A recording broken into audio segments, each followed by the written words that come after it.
Hey folks, welcome to the first annual summary of covers and content. The Closet Feminist turns a year old on December 10th, so to celebrate, we decided to make a whole new series of videos. Covers and Content is our monthly column where we take a look at each of the three major Canadian fashion magazines, Elle Canada, Fashion, and Flair, to see how they are faring in terms of diversity. When looking at each issue, we ask three main questions. First, does the cover feature a person of color? Second, do any of the major editorials feature a model of color? And lastly, do any of the major editorials feature a so-called plus-size model? I want to clarify a few things with these questions. First, when I say model of color, I mean someone who does not appear to have white privilege at first glance. And when I say plus-size model, I mean someone who does not appear to have thin privilege at first glance. Second, we focus on the cover star of each magazine because it is their face and persona which is used to draw in readers and actually sell copies of the magazine. Therefore, who a magazine chooses to put on their cover is a comment on who they think deserves further recognition, fame and notoriety, and is generally considered powerful enough to draw in a crowd. Third, editorials or the major fashion stories are being examined because they are a fashion magazine's raison d'etre and are considered the major accomplishment for each month. Editorials are arguably the culmination of that month's ideals and inspiration. Who a magazine hires to show off their opus is actually quite significant. To be clear, whiteness and thinness are not aesthetic or artistic preferences, though many designers and folks involved in the fashion industry argue otherwise.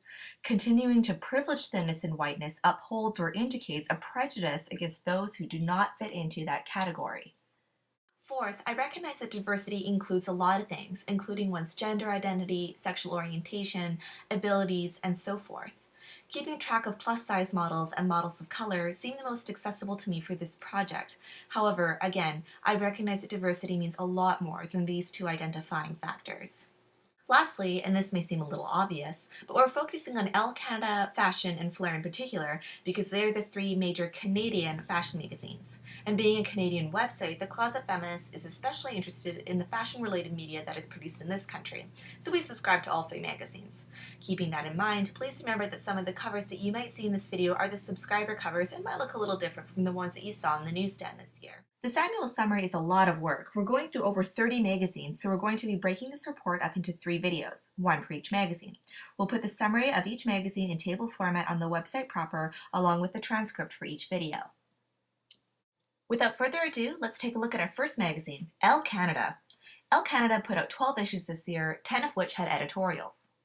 January 2013 was a pretty good start for Elle Canada. Jennifer Lopez is on the cover, and there were 2 editorials in this magazine. One of the editorials featured Canadian model Grace Mahari, who is a woman of color. However, neither editorial had a plus-size model. The February issue was the highlight of the year in my opinion. Despite being thin on inspirational fashion content, including missing an editorial entirely, it starred Janelle Monáe on the cover, who is definitely a Closet Feminist favorite. Her interview with Elle Canada reporter Catherine Hudson is totally inspiring. March saw Canadian Mad Men star Jessica Paré on the cover. Something interesting I've noticed personally that whenever she's interviewed in a magazine, there's a heavy focus on her character, Megan, on Mad Men, and her relationship to Don Draper. Not all that much on Paré herself, which is curious. I love Mad Men as much as the next gal, but I hate it when interviews with women are so focused on the men in their lives. Paré aside, the March issue had 2 editorials, though neither of them had a model of color or a plus-size model. April's Elle Canada had Victoria Beckham on the cover. While Beckham said some very interesting feminist things, Elle Canada fell flat again in terms of diversity. 3 editorials, 0 models of color, and no plus-size models either. May saw Elle Canada's second cover star of color, Canadian model Grace Mahari. However, it is important to note that Mahari doesn't even get an interview or cover story in the magazine. She's just in one of the editorials. This leads me to feel that her cover appearance was a token gesture of diversity. The May issue had 3 editorials. The third editorial, the one pictured, is fantastic. It features 9 different models of all ages, shapes, sizes, including models of color. While this is exciting and different, it's also interesting that minorities in the fashion world seem to have to share a spread. They rarely, if ever, seem to get one of their own, especially for older models and plus-size models. I'd also like to note that it wasn't like the May issue was lacking the page space to allow for a more diverse editorial. The first editorial, starring one thin white model, got 10 pages, and the second editorial, also starring a thin white model, had 10 pages as well. In total, there's about 30 pages in the May issue of Elle Canada available for diverse representation in fashion, yet only 9 were spent on minorities. Now, it's better to have these minorities have 1 page each than nothing at all, but just barely. Moving on to June, Elle Canada put Rebecca Hall on their cover. Despite lackluster fashion inspiration overall, the issue contained 2 fantastic articles on fashion and cultural appropriation, which made it worth the buy. Too bad the June editorials weren't as inspiring. They both starred thin, white models. Pretty boring if you ask me, yet between the 2 editorials, the models got a whopping 22 pages. July was my second favorite cover story, which starred Canadian actress Shay Mitchell. Mitchell gave an engaging, nuanced interview discussing everything from her identity as someone who is mixed race to her activism to help end sex trafficking. Maybe I'm being a bit biased because she grew up here in Vancouver, but seriously, great choice Elle Canada for a cover star. This issue was noteworthy for a few other things, which we wrote about on the Closet Feminist in June. And thank God for Shay Mitchell, because the rest of the issue was a total snooze. 2 editorials, both starring thin, white models. August 2 is probably the most laughable issue, to be brutally honest. It didn't have an editorial, and its cover star, Canadian model Dauphine McKee, didn't even get a full interview. Just a paragraph about her. I don't even know if we could count her as a cover star, it was so bizarre.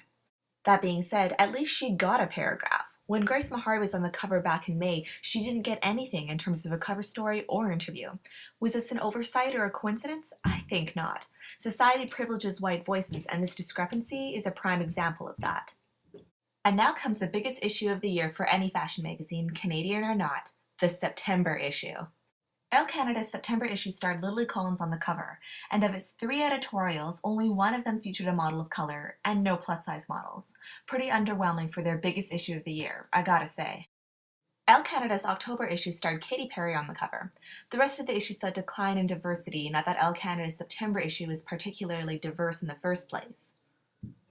There were 3 editorials, none of which had a model of color or a plus-size model. It's a shame because I thought the styling in these shoots was actually pretty good. I just wish they had hired at least 1 model of color to show off such great outfits. November had Scarlett Johansson on the cover. This issue had 3 particularly exciting, progressive articles, which we wrote about when the issue originally came out. Despite these positive steps forward, Elle Canada took 3 steps back. For a second month in a row, they had 3 editorials, but none of them had a single model of color or plus-size model. Elle Canada closed out their publishing year by having a blonde-haired, light-eyed cover star for a second month in a row. Even if it is the amazing Jennifer Lawrence, it does say something about diversity. Incidentally, things end on a rather sour note for Elle Canada, at least for 2013.